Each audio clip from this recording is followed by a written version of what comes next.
L'une des façons de croître dans la gloire de Christ, c'est de développer l'art d'oublier les offenses. Chaque offense que tu décides de laisser produit une mesure de gloire. Chaque offense que tu pardonnes produit une mesure de puissance.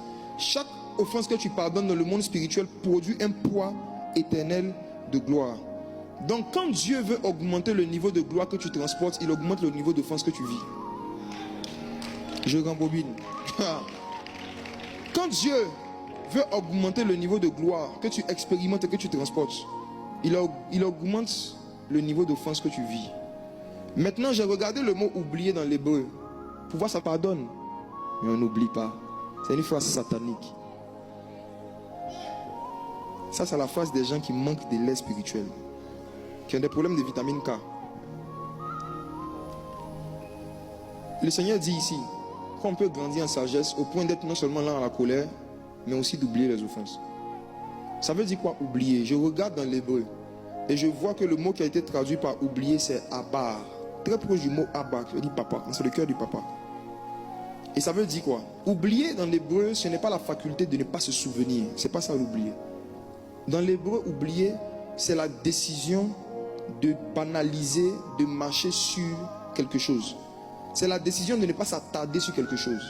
Tu t'en souviens, mais tu décides de passer par-dessus, de marcher dessus, de banaliser la chose. Oublier dans l'hébreu, pour les juifs et pour Dieu, quand Dieu dit d'oublier les offenses, tu te rappelles d'une offense, mais tu décides de passer là-dessus.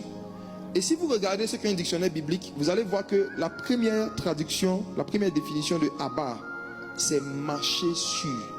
Et ça m'a rappelé Jésus qui disait à ses disciples, je vous ai donné le pouvoir de marcher sur les serpents, les scorpions, sur toute la puissance de l'ennemi, et rien ne pourra vous nuire. Rien ne peut nuire à quelqu'un qui décide de marcher sur les offenses. Rien ne peut te nuire. Chaque offense est un serpent. Chaque blessure est un scorpion. Voici pourquoi ça te ronge quand tu y penses. Mes frères et sœurs, l'une des choses que j'ai découvert dans ma Bible, c'est que notre cœur n'a pas été créé pour méditer sur les blessures, mais pour méditer sur la parole.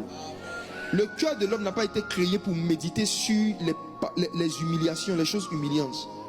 Et quand tu attaques ton cœur et tes pensées à repenser à des offenses qu'on t'a fait, tu détruis ton cœur.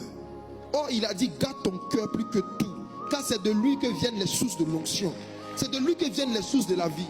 Vous détruisez votre onction, vous polluez les sources d'eau vive qui sont à l'intérieur de vous quand vous méditez sur le mal qu'on vous a fait.